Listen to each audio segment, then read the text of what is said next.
Hi, my name is Alison Lynch and I'm standing as an independent candidate in the constituency of Middle.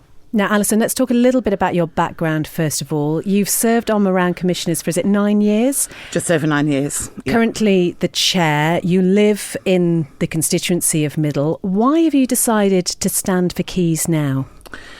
Really to take the immense knowledge that I have picked up through the local authority, through to national politics, and to carry on serving the constituency of Middle, bringing in the parishes of Santon, Braddon and Moran, and helping people, and trying to take things, improve some things, and trying to take things a little bit further.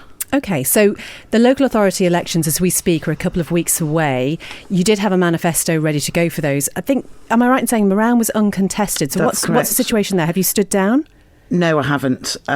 We have 5 seats which have been filled in Moran without an election. We have 3 new members.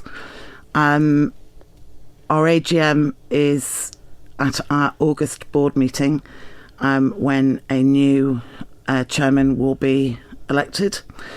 I decided to stay on as a commissioner up to the House of Keys general election. Are you hedging your bets a little bit then?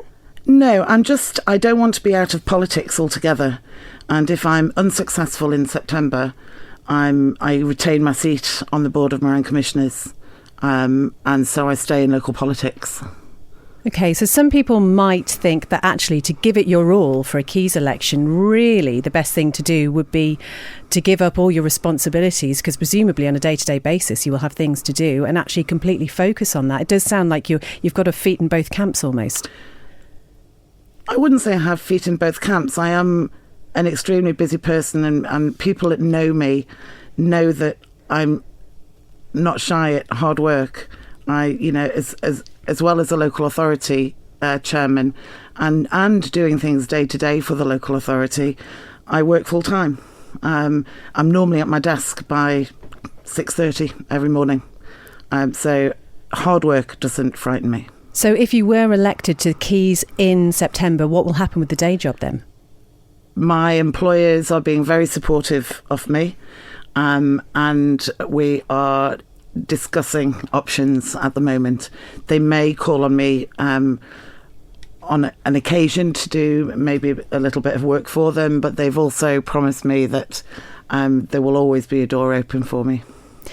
Some commissioners who've stood for Keys before argue it's a natural progression to move to national government. And I want to ask you, Alison, if that's really the case. Local parish problems to national issues, legislation and multi-million-pound budgets? I think the frustration for a local authority and any commissioner, and I'm sure my colleagues in other authorities will back me up here, is that the frustration of not being able to be heard and sometimes not being taken seriously. Who aren't you heard by and who aren't you taken seriously by? Well, there's various issues in all local authorities. I'm not going to name names. I don't know what's going to happen in the future, do I? But it's frustrating because the local authorities know their local area, and at times our voices aren't heard. So you haven't got enough power then as a local authority member? Maybe not enough power, but also I don't think we're listened to enough either. Because, as I say, we know the area, we know where we live, we know what's best for our parish. So, please listen to us. And, if I was successful, I would maybe like that to happen for national government to listen to local government a lot more. And if you were one of 24 MHKs elected in September, what would you do to try and make sure that happened? Speak to one of the other 20 or a number of the other 23 MHKs. I'm sure there are a lot who feel the same way and would maybe even welcome an offload of some work to local government or taking advice from local government. Where the local governments are served by people who know and love the areas. We can talk about planning, for example. We all know what's happening at the moment with planning and the trees at St Mark's. Planning is a little bit of a bugbear of mine, possibly. I don't think our voices are heard enough.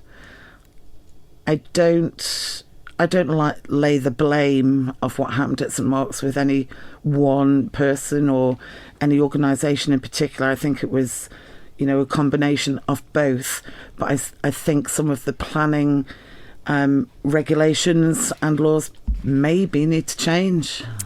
In your local authority manifesto, which I say you did have ready to go, you said board decisions were made for the good of the community. These may not be to everyone's liking, especially planning decisions.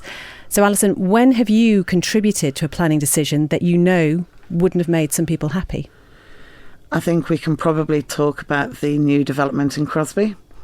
I have openly said from the start that both individually and as a board of commissioners, we didn't want the development in Crosby.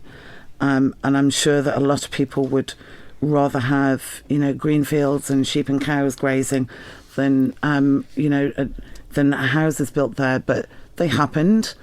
It happened. It went ahead. We fought a good fight for 5 years.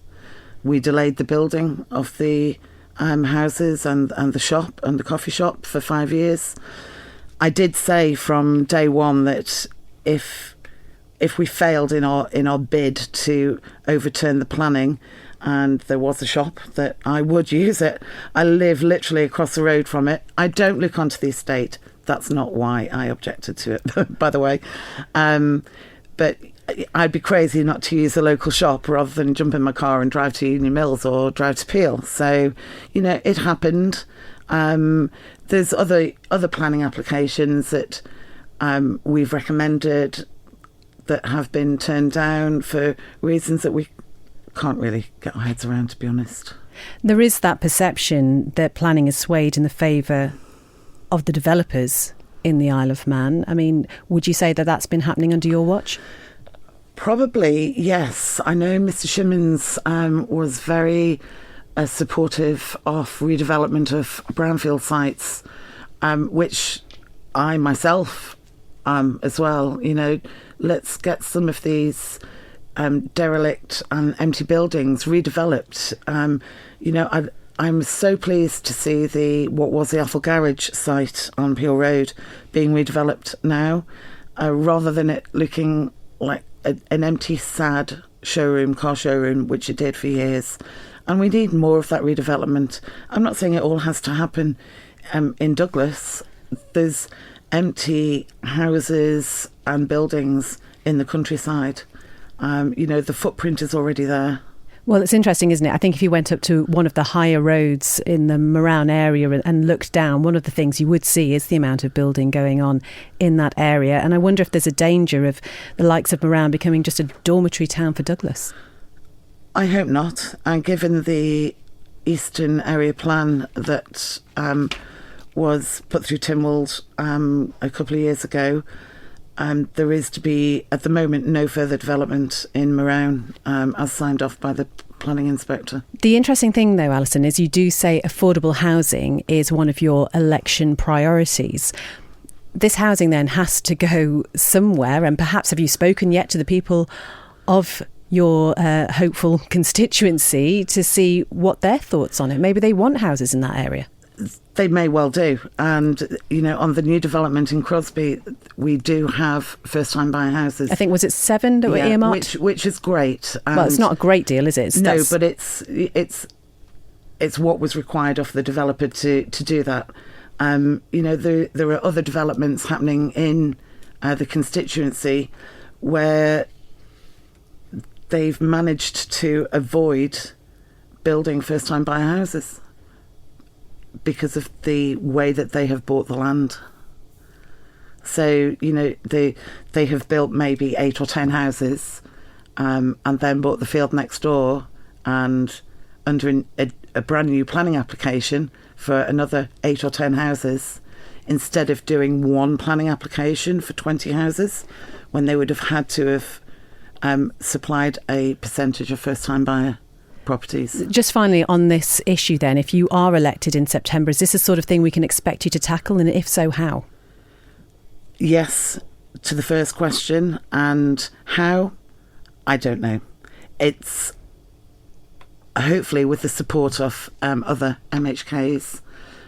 I think that, planning and affordable housing, and I'm not just talking about affordable housing for young people to get on the property ladder, but, we have people living in a constituency, for example, an older couple, for example, who may be living in a family home of 4 bedrooms. Children have moved away or have moved out and living elsewhere, and they cannot afford to downsize. Do you know that for a fact? Yeah. Yes, I do. Yeah. And we don't want to just... We would love to bring young people into the parish, into the constituency, but we also want to retain the elder generation, and the age demographic shows that people are living a lot longer now. Alison, how can you guarantee that if you were elected, you'd be able to adopt a more nationally focused mindset and not just be concerned about what might be thought of as parish pump politics? I don't think anybody going into politics can make any sort of guarantee. I think it's very difficult to make promises and guarantees as much as we'd love to. I don't think anybody can really do that. All I can say to people is that I will take their issues on board, and not just local issues, but national issues, and I will take them on board, and I will try my hardest to make a difference for people. And at the end of the day, I care for people. And not just in Marown. I have family who live all over the Isle of Man, and I try and help them out as well. How well do you understand the difference between the role of a commissioner and the role of an MHK? There is a huge difference. Our MHKs in Middle have been very supportive of the local authority over the last 5 years, have attended our board meetings. So they're not the people who weren't listening to you then? No, they listened to us and have helped us out as well. On some occasions, it may have been just a word in the ear of another minister or another MHK in another department, but both our MHKs have been there to support us. So is that how you'd envisage getting things done, having the quiet word behind the scenes? I'm very transparent, and I have been all along in local politics. Anything that I do will be totally transparent, and I'll be answerable to my colleagues and the public. How good are you generally at getting things done? Okay, some people will say that I never give up. That is probably a good thing. In some respects, I like to get a result. Sometimes it may not be the result I want, but until I get a result, I don't tend to give up on anything. Can you give me an example of where you've driven a significant project through to completion successfully? Let's go for infrastructure on an adopted highway in the constituency of Middle, but heavily used by the elderly to get from their property to a bus stop. And this particular road was heavily used by heavy goods vehicles, and it was dangerous because it was just full of potholes, and the lighting wasn't brilliant, and I kept on and on and on, and eventually, some kind person did come along and throw a little bit of tarmac into the holes and stamp it down, and that was that for, I think it lasted for 18 months. So that wasn't cost effective. They did eventually come back and do a proper fill of the potholes where they cut away the road, and that's just one very small example. Now, you do say actually roads are another of your election priorities. What are you going to promise your would-be constituents on that issue? Roads is a very infrastructure. The promenade. What can I say about them? Disappointing. I mean, that's easy to say from the outside, though, isn't it? Of course, anybody who's hoping to get elected this time is going to point to that as a matter that needed better attention, perhaps. But, how well do you understand the processes that were involved in what went on there? Yeah, there have been... I think what some of the general public don't know is that issues came to light as the work was being done that wasn't expected, underlying issues beneath the road surface that had been there for hundreds and hundreds of years, and suddenly it's causing an issue. But it's just very disappointing that we've got to the stage where the promenade still isn't completed, and we've had too many promises of it will definitely be done by Easter. So but then COVID did throw a spanner in the works. Yes, it did. In all fairness, COVID did, and nobody could see that coming. I know that they've said that the latest is August that it will be completed. I do wonder which year, maybe. That's just me being cynical. But I would say again, though, Alison, it's so easy from the outside to point the finger and say this wasn't done right, this wasn't done right, and to try and show up existing MHK's mistakes as a way of heralding yourself as a better person to be in there. I'll ask you then, what have they done right, other than COVID, which might be one of those things that people would naturally reflect on? What has this past administration done really well, in your opinion? I think they have listened to the general public. I'll just go back to the promenade for a second. I, as you know, I don't live in Douglas.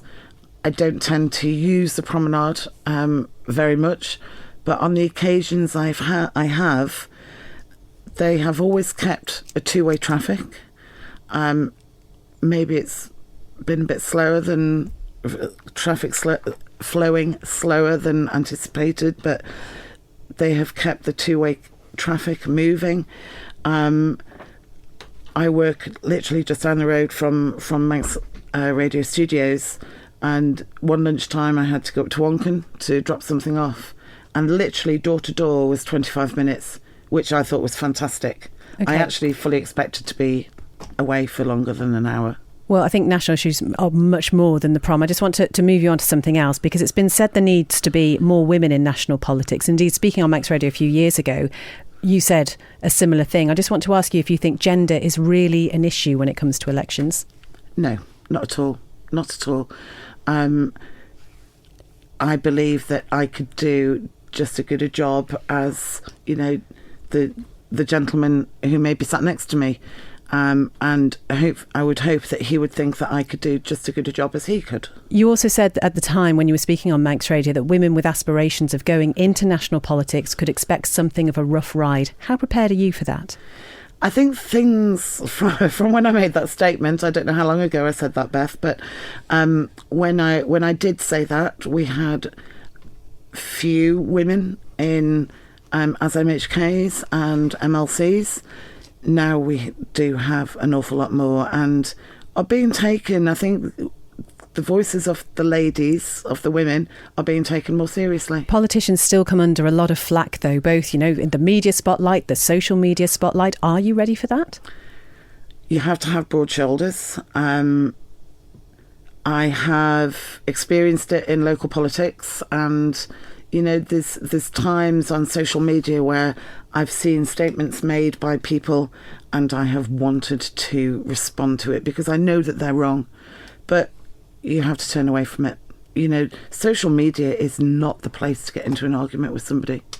Well, just finally, Alison Lynch, you have around 20 seconds or so to speak to the people of Middle and tell them why they should put a vote next to your name in September.